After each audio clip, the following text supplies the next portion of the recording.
ज्ञानज्योती सावित्रीबाई फुले यांच्या जयंतीनिमित्त शाहू नाका येथील बेघर पुरुष निवारा केंद्रात आज जयंती साजरी करण्यात आली। या कार्यक्रमात शासकीय तंत्रनिकेतन कोल्हापूर येथील NSSचे विद्यार्थी व शिक्षक वर्ग मोठ्या संख्येने उपस्थित होते।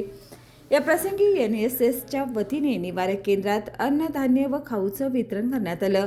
तसेच कोल्हापूर महानगरपालिका अंतर्गत शहरातील निवारा केंद्रे कशा पद्धतीने कार्यरत आहेत याची माहिती विद्यार्थिनींनी घेतली।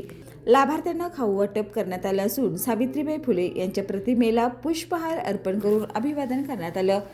या कार्यक्रमात कुलदीप कांबळे यांच्या वर्गातील विद्यार्थी तसेच सहकार्य करणारे शिक्षक वर्ग उपस्थित होते।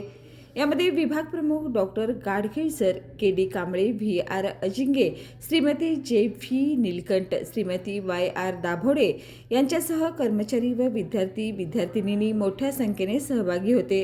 या उपक्रमाचं आयोजन कांबळे सर यांनी केलं होतं। कार्यक्रम यशस्वी करण्यासाठी उमाकांत कांबळे, जगदीश कांबळे व रोहित दिगे यांनी निवारा केंद्रात कार्यक्रम घेण्यासाठी मोलाचं सहकार्य केले। बाळ, फ्रीजमधून श्रीखंड काढ ना। आम्ही पूर्वी घरीच बनवायचो श्रीखंड, त्याची चवच वेगळी होती।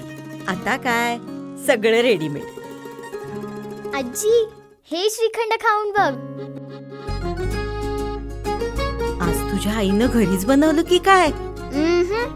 हे आहे गोकुळचं श्रीखंड। अगदी जिभेवर रेंगाळणार। जिभेवरच नाही तर मनावरही रेंगाळणार। गोकुळ श्रीखंड, मनावर रेंगाळणार।